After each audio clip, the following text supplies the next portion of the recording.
Joining us live now from New York is Peter Salisbury, a senior consulting researcher at the Chatham House think tank. Sir, thank you so much for joining us here on Al Jazeera. We were just hearing over the past few minutes of the report, both from Yemen and from Peter Sharp there, just how dire the situation is in Yemen and how many civilians have been affected. We now hear the former President Ali Abdullah Saleh effectively calling for a ceasefire. Do you think that is the impact of the blockade, or why else do you think he might be doing this now?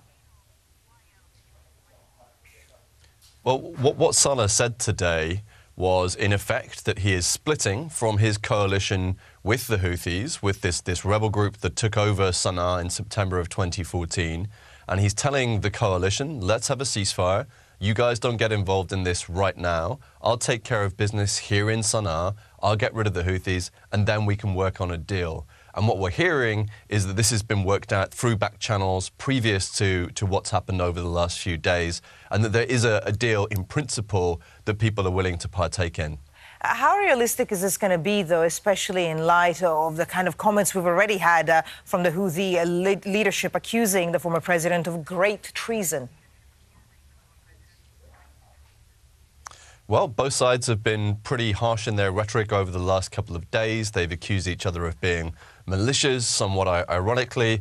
They've said that each group is destroying the country, is tearing it to the ground, and they've accused each other. In the case of the Houthis, they've accused Saleh of working with the Saudis and the US, and in the case of Saleh, he's effectively accused the Houthis of working with Iran. So it seems like there's no going back in terms of the split in that particular coalition. And the question then becomes, how does that affect the overall dynamics of this really quite complex conflict? And how do you think it would affect it? And crucially, do you think there is any light at the end of the tunnel, so to speak, to bring some kind of stability and peace to the Yemeni people? I think it's almost certain that things are going to get worse before they get better. What we're hearing is that Houthi gunmen have been pushed out of key positions in Sana'a. They're now regrouping. They're massing forces on the outskirts of the capital. You've got the various tribal groups who sit around the capital getting ready to fight with them. So it looks like things are going to get pretty serious in and around Sana'a in the coming days. And the question again then becomes, how will the Saudi-led coalition respond? How will their allies on the ground respond? And for now, what seems to be happening is they're not launching airstrikes and they're not pushing on any of the front lines. It seems they're going to let this play out in Sana'a, and they're going to see who comes out on top. And talking about the international community, because, of course, we've been getting a lot of images, terrible images of the impact, of the humanitarian impact on Yemen, which, people in the West and the international community have been watching. But do you foresee any kind of involvement, any real involvement or any real pressure to bring this war to an end from the international community? Well, we're at a place where the international community has brought as much pressure as it's willing to bear on the different parties to the conflict.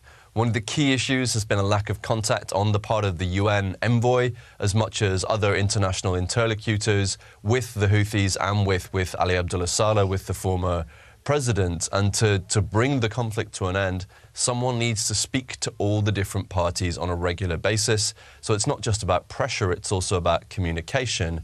And the other issue we have now is that the Saudis will smell blood in this conflict. They will think that it's winnable militarily, perhaps through a coalition with Ali Abdullah Saleh. So what's likely to happen in the coming days, weeks, months is we're going to see an intensification of the conflict, but it's going to be a slightly different shape from what we've seen up to now. Peter Salisbury, senior consulting researcher at the Chatham House think tank. Sir, thank you.